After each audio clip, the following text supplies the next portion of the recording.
في حاجات كده بنحب لما نشوفها او نستخدمها تبقى حاجة مميزة جدا، وخاصة لو هي حاجة اصلا لمناسبة او حاجة احنا عارفين ان دي حاجة بنحبها، فبنحب تكون معمولة لنا مخصوص او معمولة بطريقة مختلفة عن بقية الناس اللي في الدنيا اساسا، واحس ان دي حاجة بتاعتي انا بس. فلما نلاقي حد شاطر جدا وامين ودماغه very creative وبيقدر بايديه الحلوة يعمل تصميمات حلوة جدا ويخرج لنا حاجات هاند ميد معمولة very unique، نبقى عايزين بجد نشتريها علشان نحس ان احنا نفسنا يونيك. دي ضيفتنا النهارده، النورث ستار بتاعتنا النهارده هي تهاني. وتهاني متخصصة في حاجة حلوة جدا وإيديها خطير. تعالوا نتعرف على تهاني ونشوف هي بتعمل ايه. تهاني، ممكن تعرفينا على نفسك؟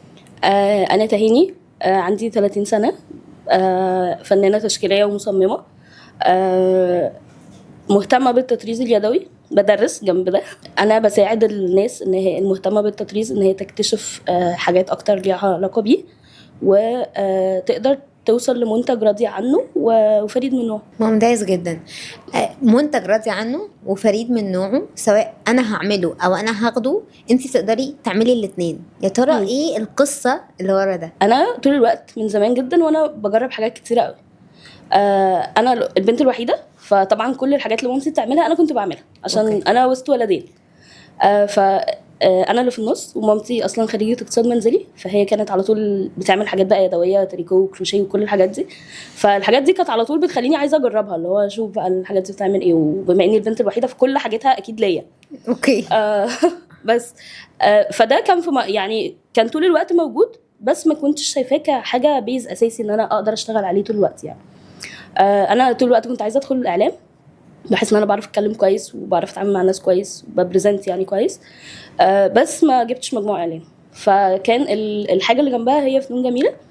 وساعتها انا كنت شاطره في الفن وشاطره في الحاجات دي، بس مش شايفاها كمصدر دخل او ككارير يعني. بس ده يعني فنون جميله هي طلعت تقريبا احسن حاجه حصلت في الطريق ده يعني، ان هي غيرت في تفكيري حاجات كتيره قوي، وادتني مهارات كتيره فرقت معايا في الحاجات الباقيه يعني. الى جانب طبعا بقى الارت نفسه، فاحنا كنا نعمل تصوير مثلا، نعمل ستايلينج، نعمل حاجات ليها علاقه برضو بالتجربه كامله للحاجات الفنيه. ده برضو ساعد ان الموضوع يتطور عندي من ناحيه الستايلينج ومن ناحيه الالوان ومن ناحيه كل التفاصيل اللي ليها علاقه كان برضو فضل موجود الحاجات الهاند ميد موجوده في كل المراحل يعني، بس مش كشكل بروفيشنال. لغايه مثلا سنه 2021 كان صاحبتي بتتجوز، واحنا كنا عايزين نعمل منديل، ومش مش عايزين ندفع يعني لحد مبلغ يعني كبير. وقلت لها خلاص انا بعرف اعمله، فاعمله لك ونعمل اللي انت عايزاه، ويعني احنا الاثنين فنون جميله، فاحنا هنديزاين الموضوع يعني، مش محتاجين مساعده في الديزاين. بس عملته، وبعديها قعدت سنه تقريبا بعمل حاجات ليا لصحابي، اديها هديه لاهلي او كده، لغايه ما هم قعدوا يقنعوني ان انت شاطره في ده، ليه ما تحوليهوش لحاجه بزنس يعني تكسبي منها فلوس.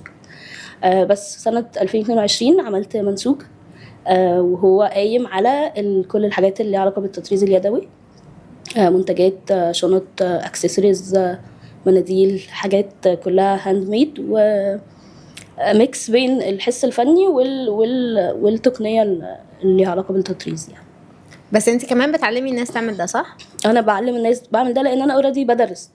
أوكي. يعني انا اوريدي بدرس، فانا الحمد لله عندي المهاره دي كويسه، فانا اقدر اشتغل على ده كبراند كمنتج، واقدر اشتغل على تعليمه للناس، لان هو فعلا دي حاجه بقت قليله دلوقتي، مش موجوده كتير. يعني الحاجات التراثيه دي دلوقتي بتقل، والناس اوريدي مع السرعه، فالناس مش مهتمه ان هي تاخد حاجه، يعني تاخد حاجه هتصبر عليها، او هتاخد حاجه كواليتي كويس مقابل سعر عالي، عشان خاطر الدنيا سريعه. صح. فده تعليم ده دلوقتي قليل كمان، دي المشكله.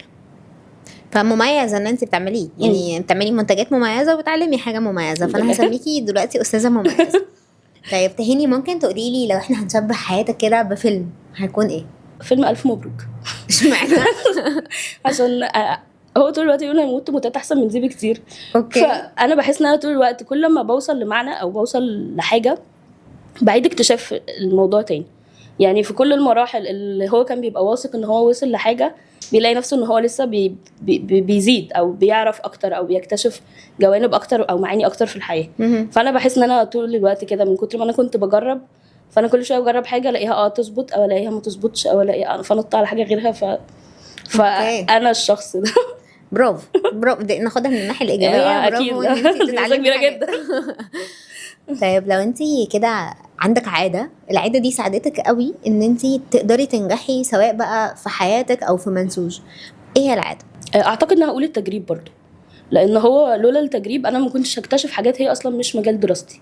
اوكي. يعني هو ليه جانب سيء زي ما احنا بنقول، التشتت حاجه منها، بس لو حد عرف يوظفه هيبقى الموضوع كويس. فطول الوقت ان الواحد يجرب ويطلع يطلع بحاجات جديده بيعرف يعملها، هي ممكن في اللحظه ما تبقاش مفيده، بس لما تيجي تركبيها مع حاجات تانية هتلاقيها مفيده.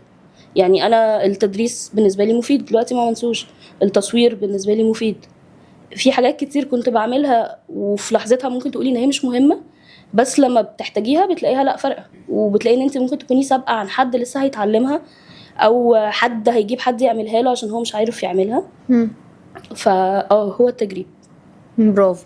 طيب لو تخيلنا كده ان البراند بتاعك عامل زي النجمة في السماء بتدي للناس مشاعر، ايه المشاعر اللي نفسك الناس تحسها سواء هيستخدموا منتج من عندك او هيتعلموا معاكي او هيتعاملوا معاكي في اي حاجة؟ اعتقد الثقه دي حاجه، احساس مهم سواء كشخص او كبراند. فاحس حابه ان الناس تحس ان هي معاها حاجه اوريدي يونيك او فريده، او مش هي بس اللي معاها، بس هي مقدره للي معاها، او انا مقدره للي انا بعمله وانا بعمله، لان انا مقدره للي انا بعمله. برافو.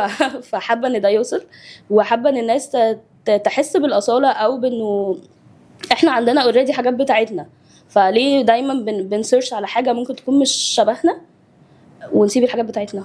فدي حاجه احب ان هي توصل، يعني انه ده يصير فضول الناس للتطريز اليدوي. ممتاز.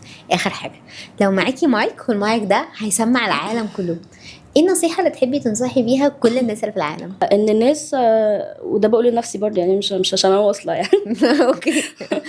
انه الناس ما تستسلمش للاحباطات، لانه اللي بيقول حاجه وحشه هو بيقولها وهو 5 minutes وبيكون نسيها اساسا، فالواحد هو اللي بيفضل شايلها. صح. فالواحد ممكن يفضل متاخر عن تحقيق حاجات هو قادر على تحقيقها لمجرد ان هو شاكك ان هو مش قادر، او ان هو محبط من اللي حواليه.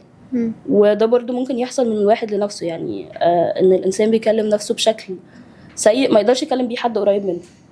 صح. يعني ممكن لو حد بياخد رأيي في حاجة انا هقول له رأيي بطريقة اشيك من اللي انا بقولها لنفسي، فده برضو محبط يعني.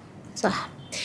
تهاني، انا مبسوطه بيكي جدا وفخوره بيكي جدا، والشغل اللي انت بتعمليه خطير، ومتحمسه جدا ان انت كمان تعلمي ناس ان هم يرجعوا تاني للحاجه دي، وان هم يعرفوا يطلعوا منتج بجد يونيك شبههم وشبه الحياه اللي احنا عايشينها.